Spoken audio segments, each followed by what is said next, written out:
और इसको क्या क्या फैक्टर डिटरमाइन करते हैं? प्रोडक्ट का प्राइस क्या है, उसकी खुद की इनकम क्या है, उसके टेस्ट और प्रेफरेंसेस कैसे चल रहे हैं, या फिर पॉपुलेशन बढ़ रही है, कम हो रही है, और उस पैरेलल में कुछ ऐसे गुड्स होते हैं जिनके प्राइस में कुछ ऊपर नीचे हो जाएगा तो कुछ दूसरे गुड्स के डिमांड में भी फ्लक्चुएशन होती है। There are different different relationship between goods. ये 5 डिटर्मिनेंट्स मैंने आपको करवाए थे, सबको एक्सप्लेन कर दिया था मैंने। उसके बाद टाइप्स ऑफ डिमांड में कुछ कीवर्ड्स आपको याद रखने थे, जैसे इंडिविजुअल डिमांड क्या होता है, मार्केट डिमांड क्या होता है, ऑटोनोमस डिमांड क्या होता है, डिराइव डिमांड क्या होता है, x एंटे demand, x post demand, joint demand, composite demand, short term and long demand. चलो अभी जैसे मेरे सामने ये कीवर्ड्स है सिर्फ, and I ask you for an example, not an explanation but just an example, कि आप एक मेरे को कॉम्पोजिट डिमांड का एग्जाम्पल बताइए। So anybody can give me that composite demand का एग्जाम्पल? प्लास्टिक, ठीक है, और स्टील भी चल जाएगा, आयरन बोल दो, और कुछ और बढ़िया। जो मैंने एग्जांपल दिया था कौन सा दिया था? मैंने क्रूड ऑयल दिया था। डिराइव डिमांड का एक एग्जांपल दो। Derive demand, white board, laptop हो गया, बोर्ड हो गया, इसका मेन डिमांड क्या था? एजुकेशन सर्विस, है ना? तो और कुछ जैसे मेरे को टाइल्स चाहिए, मुझे पीओपी करना है, बिजली की तारें चाहिए, तो क्या ये डिराइव डिमांड कब होगी? जब हाउस की डिमांड होगी, है ना? डिराइव डिमांड में आप जो छोटी छोटी चीजों की डिमांड हो रही है उसको प्रायोरिटी पे रखोगे because of the larger demand. और कॉम्पोजिट डिमांड में जो सिंगल यूनिट है उसकी बात करोगे जिससे और मल्टीपल यूनिट्स बन रही होगी। ये टू वे चला गया, उल्टा चला गया, है ना? Short term demand, long term demand, ये सब बताया था। इंडिविजुअल डिमांड, एग्रीगेट डिमांड, ये सब मैंने बताया था। मैंने मार्केट डिमांड का आपको एग्जाम्पल भी बताया था, है ना? ओला का मार्केट डिमांड क्या हो गया है? घट गया है। अभी ईवी में कौन सा वाला स्कूटी का मार्केट डिमांड बढ़ गया? अच्छा, जैसे गाड़ी वाड़ी का कोई अगर इंटरेस्ट रखता है, देखो आप लोग सब कंज्यूमर हो, तो मैं प्रैक्टिकल लाइक चीजें आपको इसलिए बताता हूँ so that you can know this things. कल कल एक कार कंपनी ने अपना ईवी का कार लॉन्च किया, ईवी टाटा हैरियर। थोड़ा बहुत देखा आप लोगों ने? तो ये टाटा हैरियर की ईवी लॉन्च से टाटा का एग्रीगेट डिमांड बढ़ने वाला है। एग्रीगेट डिमांड का मतलब क्या हुआ? टाटा कंपनी की जितनी भी गाड़ियां, क्योंकि इंडिविजुअल गाड़ियां और सारी गाड़ियां मिला करके उसकी डिमांड बढ़ने वाली है, क्योंकि उस गाड़ी के अंदर कुछ ऐसा फीचर है जो वो टाटा कंपनी को बूस्टअप करने वाला है। तो ये सब मैंने मार्केट डिमांड और इसमें बताया था।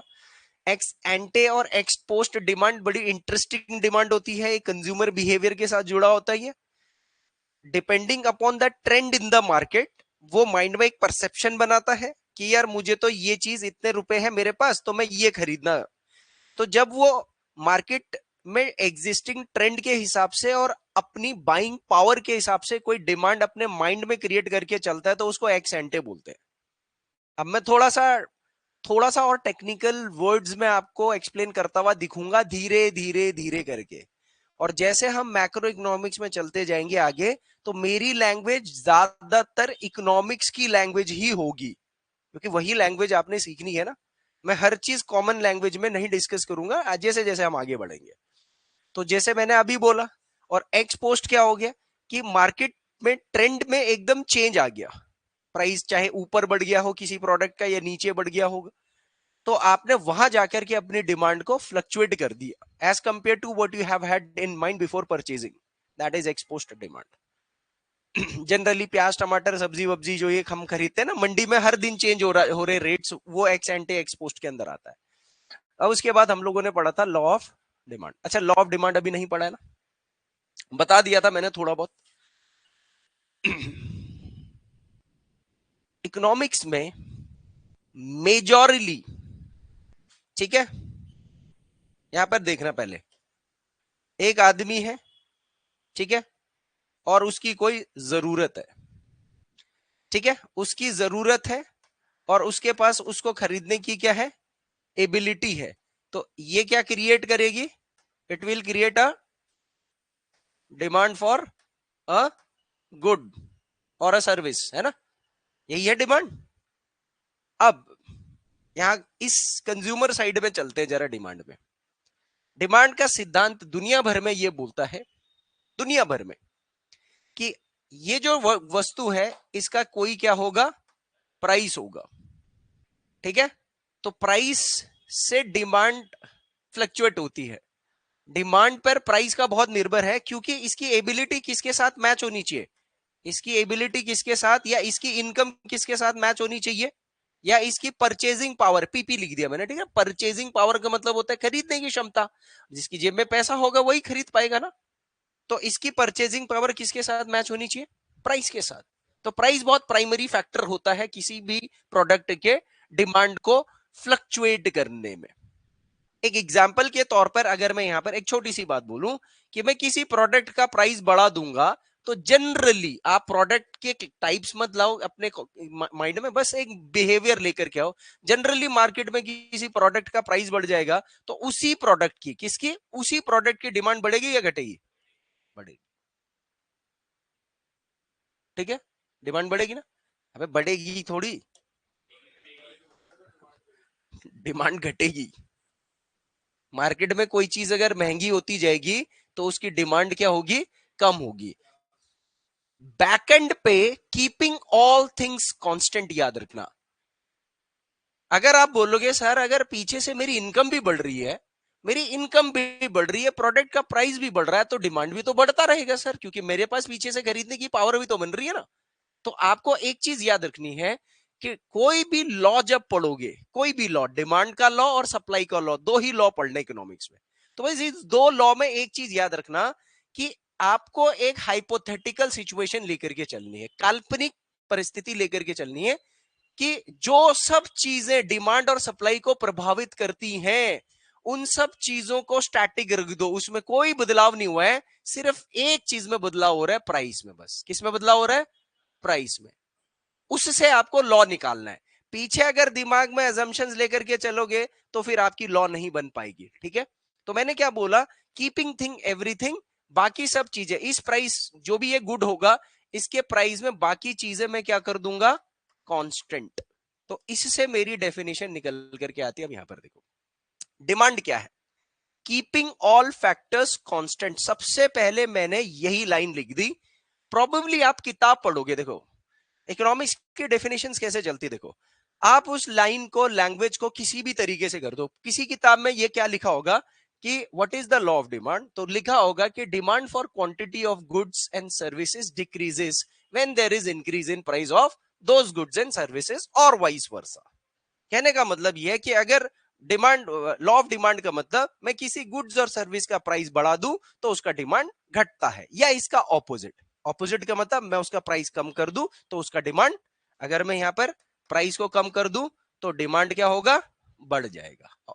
ठीक है, जनरल ये बोलेगा, बेसिक स्कूल की डेफिनेशन यही है। बट एग्जाम के लिए आपको डेफिनेशन में लास्ट में वो कॉमा लगा करके ये लाइन डालेगा, कीपिंग ऑल फैक्टर्स कांस्टेंट। मैंने इसको पहले ही कर दिया, क्यों, क्योंकि मुझे ये चीज आपके दिमाग में पहले डाल के चलनी है, वरना आप एमसीक्यूज के अंदर आप गलत मार दोगे। ठीक है, लैटिन में एक कहावत है, ठीक है, लैटिन में, मतलब इकोनॉमिक्स और ये सब के लिए लैटिन में ही जाना पड़ेगा ना, ग्रीक लैटिन में। तो हमारी वाली कहावतें हम लोग पढ़ेंगे आगे मैक्रो में ना, अभी तो हम माइक्रो पढ़ रहे हैं, तो ये ग्रीक्स व्रीक्स और ये सब का ही करेंगे। जब मैक्रो इंडियन इकोनॉमी पढ़ेंगे तो हम अपनी वाली कहावतें याद करेंगे ना, भारत के अंदर, है ना, जेब में नहीं कौड़ी, घूमने चढ़े पौड़ी, ऐसे टाइप की कहानियां वहां वो करेंगे, क्योंकि उसका फिर मजा अलग रहेगा ना अपनी इकोनॉमिक्स के साथ साथ। इधर लैटिन देखते हैं जरा। लैटिन में एक कहावत है, सितारिस पैरिबस, ये लैटिन कीवर्ड है। ठीक है, अब ये क्या लैटिन कीवर्ड है, थोड़ी थोड़ी लैटिन भी सीख लो। सितारिस पैरिबस, इसका मतलब होता है कीपिंग ऑल थिंग्स कांस्टेंट, यानी कि चीजों को स्थिर रखना, चीजों में कोई बदलाव नहीं रखना। तो जिन जिन चीजों से डिमांड डिटरमिन्ड होती है उन सब चीजों को कांस्टेंट रख दो। अब आप मुझे बता दो कि डिमांड किस किस चीज से डिटरमिन होती है, मतलब फ्लक्चुएट होती है, डिटरमाइंड होती है। बताइए, अभी मैंने कल कराया, कल का यहाँ लगाना है ना, तो डिमांड किस किस चीज से फ्लक्चुएट होती है? प्राइस। मुझे प्राइस नहीं यहाँ रखा ना, क्योंकि प्राइस के हिसाब से तो मैं लॉ बना रहा हूँ ना, तो प्राइस बाहर निकाल दो, ठीक है, क्योंकि प्राइस तो मुझे कंपेयर करना ही है ना। तो अब प्राइस को छोड़ करके क्या क्या रह गया? इनकम रह गया, और रिलेटेड गुड्स हो गया, और टेस्ट एंड कंज्यूमर बिहेवियर हो गया, प्रेफरेंस हो गया, और पॉपुलेशन। मगर इकोनॉमिक्स के जो और वेरिएबल्स हैं, what is the meaning of economic variable? Variable क्या होता है? जिसकी वैल्यू चेंज हो सकती है। मैथ्स में ये पढ़ा है, वेरिएबल मतलब जिसकी वैल्यू चेंज हो सकती है। अब मैं यही शब्द को इकोनॉमी से जोड़ देता हूं। इकोनॉमिक वेरिएबल का मतलब जो भी चीज इकोनॉमी में चेंज हो सकती है। क्या इनकम चेंज होती है? तो इनकम इकोनॉमी का टर्म है, इसलिए ये इकोनॉमिक वेरिएबल हो गया। क्या रिलेटेड गुड्स की डिमांड सप्लाई चेंज हो सकती है? हो सकती है, इकोनॉमिक वेरिएबल है सर। क्या टेस्ट और प्रेफरेंस हमारा चेंज होता है? सर इकोनॉमिक वेरिएबल है। क्या पॉपुलेशन चेंज होती है? Economic variable. अब आप समझ गए इकोनॉमिक वेरिएबल क्या होता है? सिंपल सी चीज है। आप लिखो यहाँ पर टर्मिनोलॉजी, इकोनॉमिक वेरिएबल क्या क्या होते हैं, ऐसा ही नोट डाल लो, क्योंकि मैंने नहीं लिखा हुआ यहाँ पर। Economic variable means anything related to anything related to the concept of economics, anything related to the concept of economics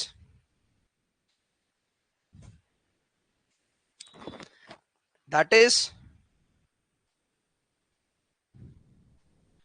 inclined towards change, that is inclined towards change।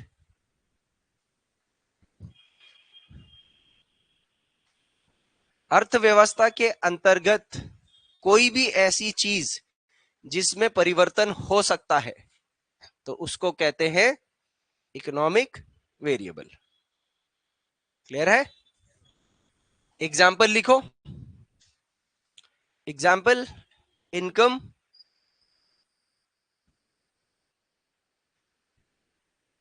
Test preference, income comma taste and preference of consumer,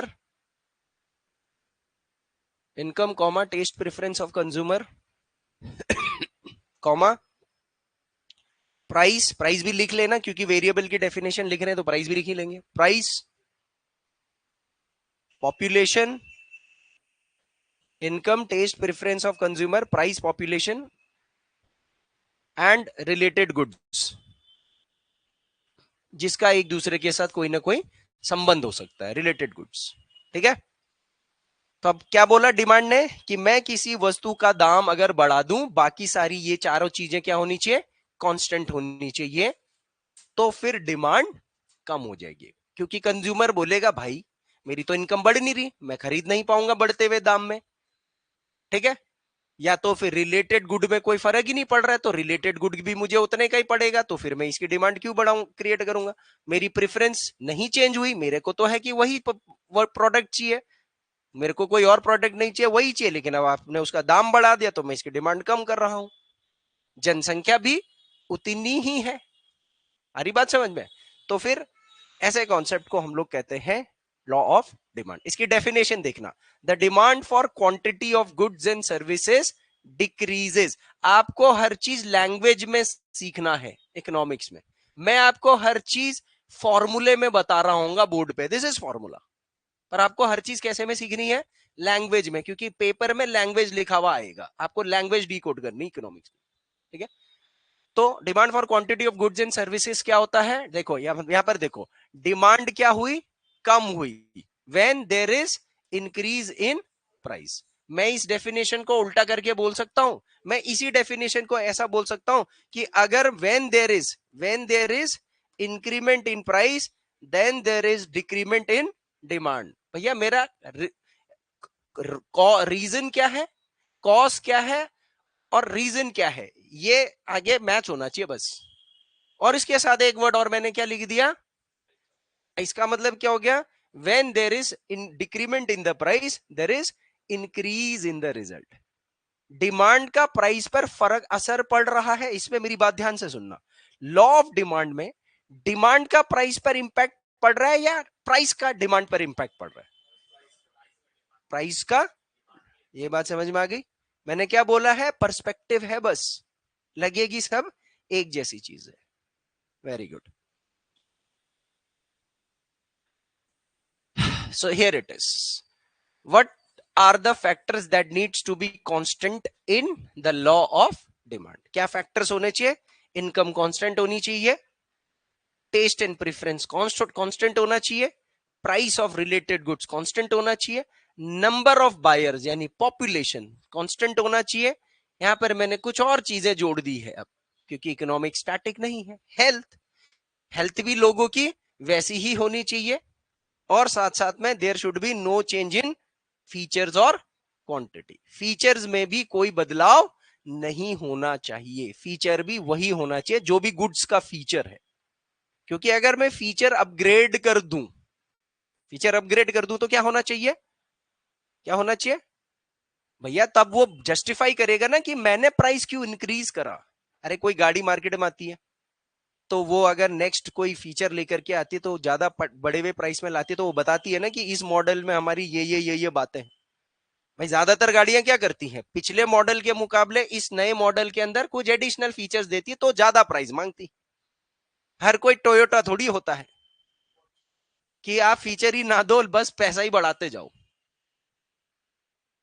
बहुत तगड़ी से मतलब marketing strategy होती है Toyota की, गाड़ियों की, Toyota all over the world. बस ड्यूरेबिलिटी एंड रिलायबिलिटी।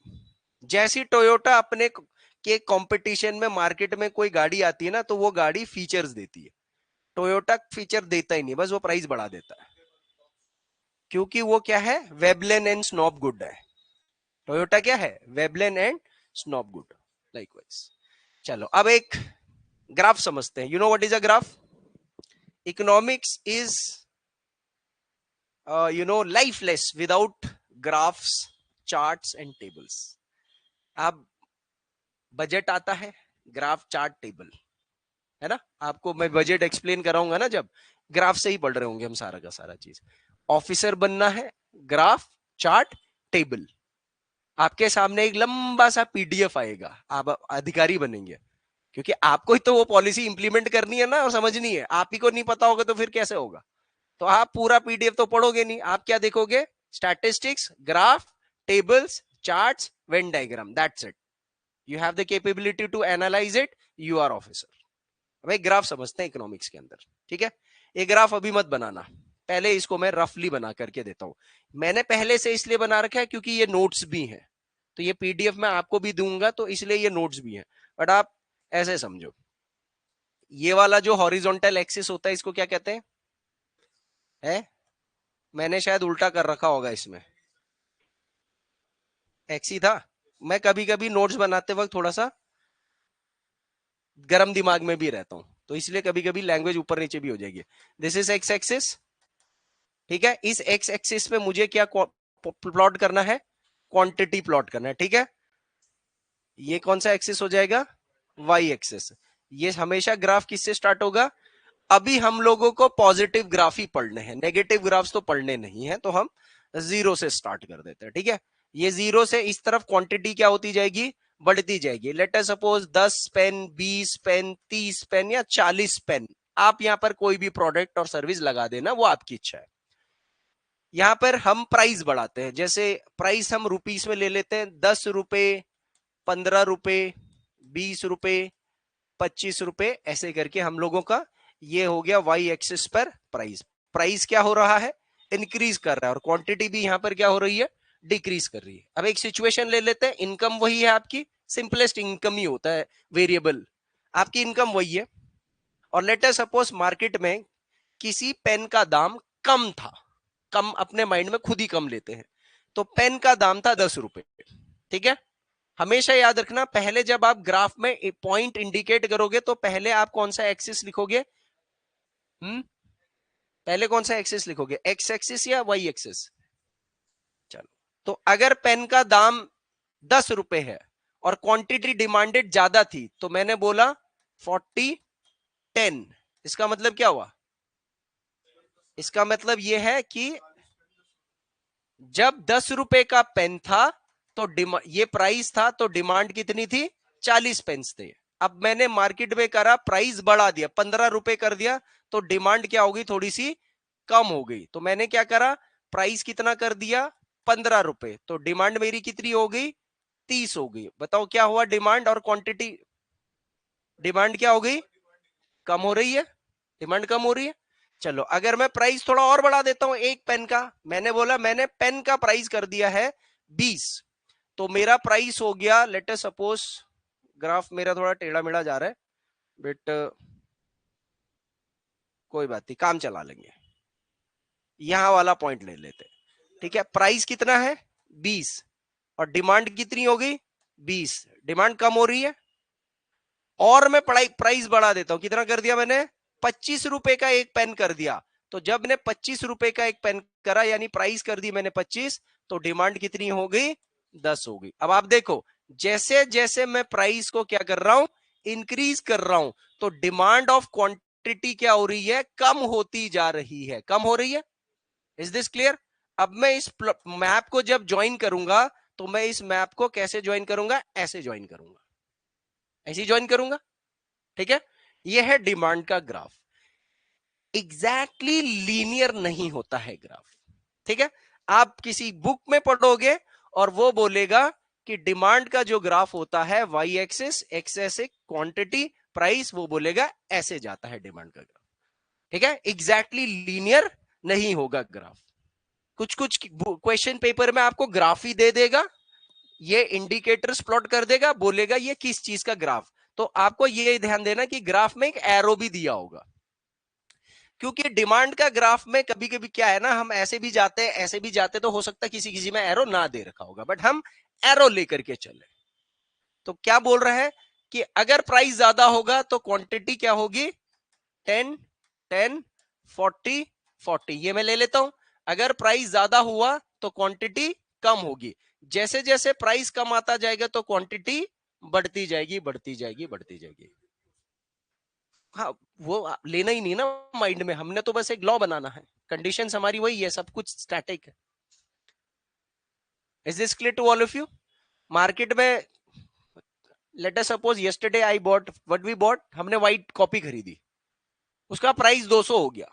कल वो 300 कर देता है, तो मैं बोलूंगा यार दो कॉपी नहीं, एक ही कॉपी खा, मैं बड़ा बड़ा लिखता था तो छोटा छोटा ही लिख दूंगा, दो का काम एक में चला लूंगा। Are you getting my point? कल वो 500 कर देगा एक कॉपी का, तो मैं बोलूंगा यार कम पेजेस वाली कॉपी दो मुझे, क्योंकि वो मुझे सस्ती पड़ेगी।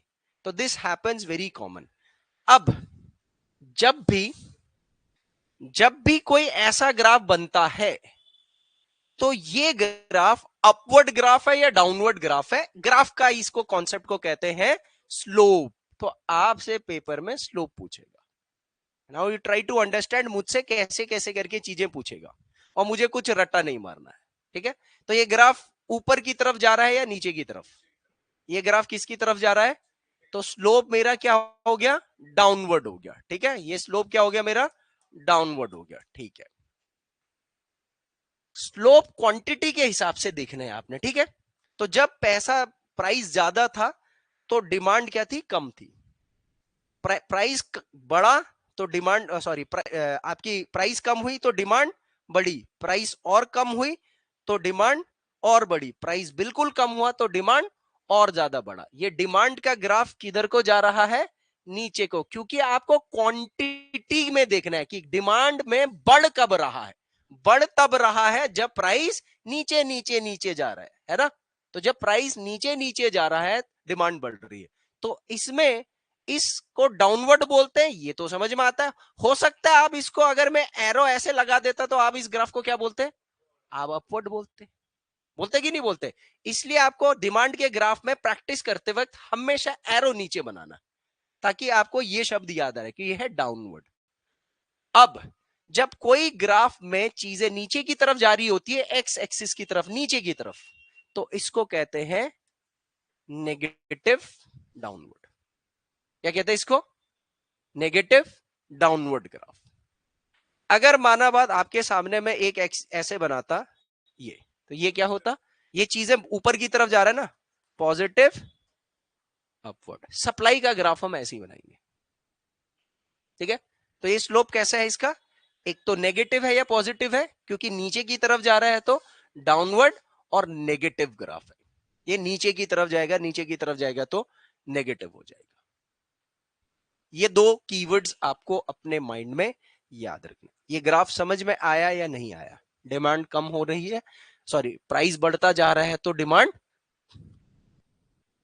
जो भी इंपैक्ट पड़ेगा डिमांड क्या होगा, कम होता जाएगा। ये है, ये रहा डिमांड का ग्राफ। मैंने यहां पर नंबर्स प्लॉट नहीं कर रखे, जनरल ग्राफ है।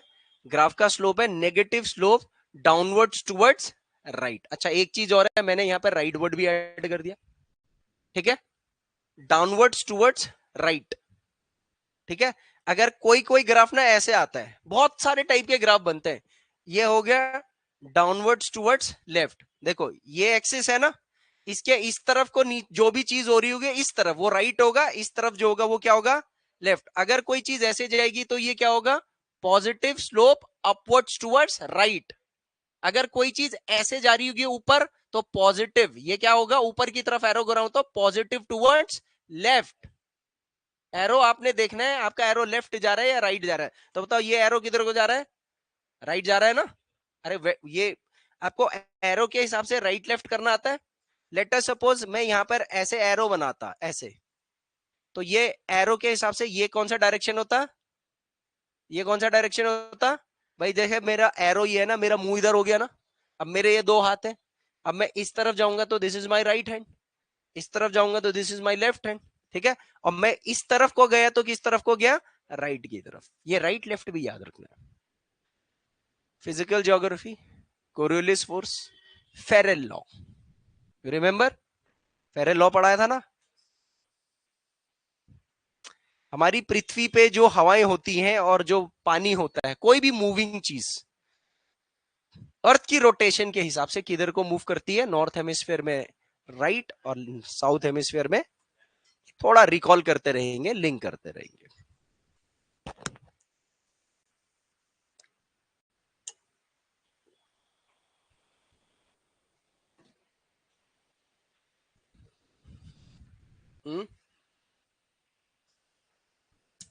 यहां तक क्लियर है?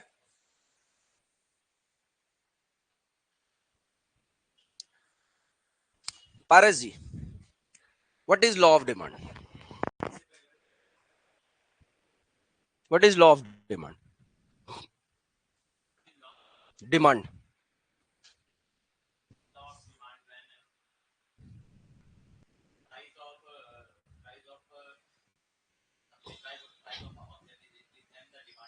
ऑब्जेक्ट मत बोलना, गुड्स, इकोनॉमिक्स है, गुड्स बोलना है। हाँ बस, एंड वाइस वर्सा, उसका उल्टा भी हो सकता है, ठीक है। और एक चीज मिस कर गए आप अपनी डेफिनेशन में, जो सबसे इंपॉर्टेंट चीज थी। उसको क्या कह रहे हैं, सेटारिस पैरिबस। ये नहीं नहीं, वो मैं सही बता रहा हूँ, कोई क्वेश्चन पता है कैसे आएगा आपके सीडीएस में आएगा, माइक्रो के क्वेश्चन ज्यादा सीडीएस में आएंगे, ठीक है। और सिविल में माइक्रो उतना डीप में नहीं आता है, बट फिर भी एनसीईआरटी के पॉइंट ऑफ व्यू से पढ़ना होता है। अभी यहां माइक्रो आपकी चलेगी, जो मैं यहां अभी माइक्रो कराऊंगा, ये आपके कोर्स के पॉइंट ऑफ व्यू से ये होगा आपका सिर्फ और सिर्फ 30%। बाकी माइक्रो सारा एनसीईआरटी 12th क्लास में आएगा, वहां है आपका माइक्रो, ठीक है। वहां बहुत, वहां आपको लगेगा कि हाँ यहाँ कुछ हो रहा है, बट ये सारी चीजें वहां रेप्लीकेट होनी है, एवरीथिंग विल रेप्लीकेट। आगे चलते हैं, चलो सर। हाँ हाँ हाँ हाँ, बोलो बोलो, नहीं ना बोलो बोलो, नहीं ना वाइस वर्सा में भी वही आएगा, अभी वो आया नहीं जो। हम्म, हाँ करता है, आ गया हूँ, वो आ गया, वो ये है, हाँ हाँ हाँ, ये तो आ तो गया देखो। तो मैंने क्या बोला, लॉ बनेगा जो जनरल कॉन्सेप्ट है, बट इकोनॉमिक्स है सर, चीजों में बदलाव होता है। जो हमने टाइप्स ऑफ गुड पढ़े थे ना, जो नॉर्मल गुड्स होते हैं, जो डे टू डे लाइफ की यूज करने वाले जो गुड्स होते हैं ना, तो लॉ ऑफ डिमांड उन पर लागू होता है। जैसे आपका जो नॉर्मल गुड्स हो गया, ठीक है, इसी पर लागू होता है। लेकिन कुछ ऐसे गुड्स हमने पढ़े थे जिनका हमने पढ़ा था कि प्राइस बढ़ने पे डिमांड भी बढ़ता है। ऐसे गुड्स याद है आपको? ऐसे कौन कौन से गुड्स थे? ऐसे दो टाइप के गुड्स थे। कौन कौन से गुड्स थे? गिफिन गुड्स और वेबलन गुड्स। तो पहले तो हम लोग लॉ ऑफ डिमांड का एक एक्सेप्शन केस समझते हैं, क्योंकि पेपर में पूछेगा ना कि भैया 90% केसेस में तो लॉ ऑफ डिमांड सही लागू होता है, प्राइस बढ़ाओ डिमांड कम हो जाएगा, प्राइस घटाओ डिमांड बढ़ जाएगा। लेकिन जब कभी भी प्राइस बढ़ाने से, when the price of a good increases, price क्या कर दिया मैंने? Increase. I have seen that the impact of increment prices, I don't see any impact. The demand also increases, sir. It does not matter, keeping everything constant. वही चीज है, income वही है, population वही है, सब कुछ वही है। लेकिन मैं मार्केट में देख रहा हूं कि प्राइस बढ़ रहा है तो डिमांड भी क्या हो रहा है? बढ़ रहा है। गिफिन गुड्स जैसा एग्जांपल हो गया। गिफिन गुड्स क्या थे? एक एग्जांपल दो, गिफिन गुड का एग्जांपल दो, तब आप डेफिनेशन बनाओ। गिफिन गुड्स में एल्कोहल, या फिर आप जो नॉन वेज वगैरह खाते हो, है ना? आपकी तनख्वाह नहीं बढ़ी, कुछ नहीं बढ़ी भाई साहब, सरकार ने अल्कोहल पे टैक्स बढ़ा दिया, दारू का दाम बढ़ गया है, क्या दिक्कत पड़ रहा है सर? कोई बात नहीं सर, बच्चों की खिलौने कम आ जाएंगे, दारू तो आनी चाहिए सर। दारू का कोटा वही है, रोज का आ जाता है पैसा कहीं ना कहीं से। वो कहता है ना, दारू पीने वाला पैसा कर ही लेता कहीं से। क्योंकि ऐसे एब्सर्ड एग्जांपल्स इसलिए हमको याद रखने हैं क्योंकि ये सबसे इजी हमारे माइंड में क्लिक करता है।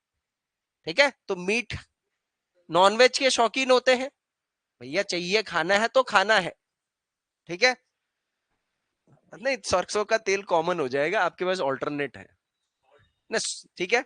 सॉल्ट नॉर्मल गुड में आता है हमेशा, सॉल्ट गिफिन गुड नहीं है। अगर सॉल्ट महंगा हो गया तो आप थोड़ा सा कंजम्पशन कम भी कर सकते हो। मेडिकल सर्विसेज, सर ये भी आएगा सर्विस सेक्टर में। ये बहुत बढ़िया आपका आपने एग्जांपल दिया। मेडिसिन, जो हमारी हेल्थ केयर बोल देते हैं ना, private health care services, private healthcare services is one of the best example of given goods in the service sector। आप देख लो, डॉक्टर ओपीडी बढ़ा रहा है, फीसेस आपकी बढ़ रही है, आप दे ही रहो, मजबूर हो। क्योंकि गिफिन गुड्स क्या होता है? गिफिन गुड्स में बढ़ते हुए दाम पे डिमांड बढ़ाना क्या हो जाता है? Necessity. Sir necessity, necessity, necessary, it is the main thing. और वेबलेन और स्नॉब गुड्स क्या होते हैं? जो आपकी लग्जरी और स्टेटस को शो करे। यहां उल्टा होता है, यहां पर क्या हो रहा होता है? आप वेट करते हो कि प्राइस बढ़े, तब आप फिर डिमांड को बढ़ा देते हो, because you wanted to show your status to the other, कि तूने ये मॉडल ले लिया, आप वो हायर मॉडल का वेट कर रहे हो, क्योंकि डिमांड क्रिएट कर रहे हो ना, कि नहीं भाई जब तक ये हायर मॉडल नहीं आएगा तब मैं फट से ले लूंगा, मेरा स्टेटस दूसरे वाले से बढ़ जाएगा। तो यहां पर भी क्या हो रहा है? यहां पर भी हमने देखा था, आप प्राइस बढ़ा दो, डिमांड क्या होगा? बढ़ जाएगा। तो ये दो टाइप के गुड्स के ऊपर लॉ ऑफ डिमांड काम नहीं करता है। Is this clear to all of you? Is this clear to all of you? Simple है, ठीक है। बाकी ये जो लॉ ऑफ डिमांड है वो जनरली किस पर काम करेगा? आपका जो नॉर्मल गुड्स होते हैं उन पर काम करेगा, जो डेली यूज की चीजें हैं, कपड़े हैं, थोड़ा सा प्राइस बढ़ा दिया, आप कम कर दो, 4 जोड़ी की जगह 2 जोड़ी कर दोगे, उन पे लागू होगा। तो लॉ ऑफ डिमांड और उसका एक्सेप्शन समझ में आ गया। Now the most tricky part of demand. Generally normal courses में इलास्टिसिटी नहीं पढ़ाई जाती है।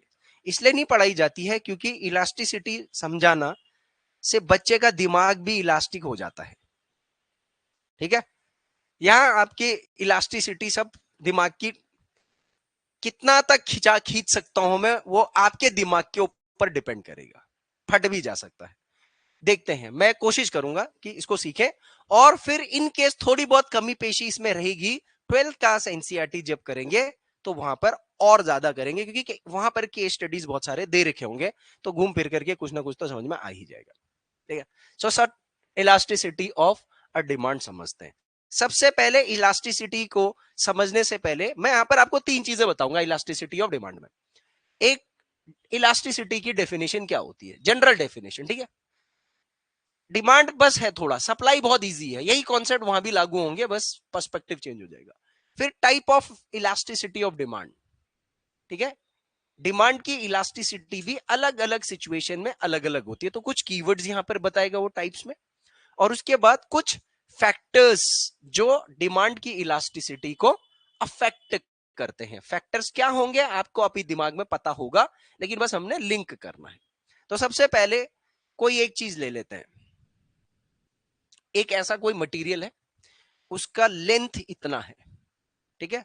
तो मैंने बोला इसका जो ओरिजिनल लेंथ है, मतलब नॉर्मल सिचुएशन में इसका ओरिजिनल लेंथ रहता है 1 मीटर, ठीक है। और मैंने इसको पकड़ा दोनों तरफ से और खींच दिया, स्ट्रेच कर दिया मैंने। तो अगर ये स्ट्रेच हो सकता है तो स्ट्रेच होकर के इसकी जो लेंथ है, ठीक है, इसकी जो स्ट्रेच होकर के लेंथ बन गई वो बन गई 10 मीटर, ठीक है। तो ये खींच सकता है ना, बढ़ सकता है ना, बड़ा है ना ये चीज, खींचा है ना, एक्सपैंड हुआ है ना, ठीक है। और अगर मैं इसको छोड़ दूंगा तो फिर कहां पर आ जाएगा, ये यहीं पर आ जाएगा। या प्रोबेबली ऐसा भी हो सकता है कि मैं इसको पिचका दूं थोड़ा सा। तो अगर मैं इसी चीज को क्या कर दूं, मैं इसको स्क्वीज कर दूं। स्क्वीज का मतलब क्या होता है, पिचकाना। तो ये हो गया 1/2 मीटर, ठीक है। ओरिजिनल ये इतना था, ये कितना अंदर चला गया, 1/2 मीटर चला गया। What is this happening, this is elasticity, ठीक है। ये होती है इलास्टिसिटी इकोनॉमिक्स में, ठीक है ना। कोई भी चीज जो किसी कंडीशन की वजह से एक्सपैंड हो, यानी उसके शेप और क्वांटिटी में चेंज आ गया, या कॉन्ट्रैक्ट हो, किसी कारणवश उसकी क्वांटिटी में कमी आ गई, इसको कहते हैं इलास्टिसिटी। इलास्टिसिटी का मतलब क्या होता है, ये इसका मतलब क्या होता है इकोनॉमिक्स में पता है, इसका मतलब होता है चेंज, ठीक है। अब चलो मैं इस पे डिमांड पे लगाऊं। अब मैं यहां पर एक वर्ड लगा देता हूं, इलास्टिसिटी ऑफ डिमांड। तो इसका मतलब क्या होगा, यहां क्या बोलूंगा मैं, change in demand. That's it sir. What is elasticity of demand, change in demand. Hari बात समझ में। सर डिमांड में चेंज कैसे हो सकता है, एक सिंपल सा कोई कॉन्सेप्ट ले लेते हैं, प्राइस। एक कॉन्सेप्ट और ले लेते हैं, इनकम। तो पहले प्राइस ही ले लेते हैं। मैं प्राइस बढ़ा देता हूं तो डिमांड क्या हो गया, कम हो गया, चेंज आया ना डिमांड में। अब मैंने क्या करा, प्राइस कम कर दिया, तो डिमांड में फिर क्या हो गया, प्राइस बढ़ गया। तो ये जो मार्केट में किसी भी प्रोडक्ट का कभी डिमांड बढ़ रहा है, कभी डिमांड घट रहा है, इस कॉन्सेप्ट को क्या कहते हैं, इलास्टिसिटी ऑफ डिमांड। इसको कौन ऑब्जर्व करेगा, सरकार। सरकार ऑब्जर्व करेगी ना, कौन सी चीजों की डिमांड बढ़ती जा रही, क्यों बढ़ रही, सही बढ़ रही, नहीं बढ़नी है, हमको किसी चीज का डिमांड बढ़ाना है नहीं बनाना, डिमांड कम हो रहा है, क्यों हो रहा है। बहुत सारे इकोनॉमिक डिसीजंस इस इलास्टिसिटी ऑफ डिमांड पर लिए जाते हैं, ठीक है। आपकी बात, ये बात समझ में आ रही है। मार्केट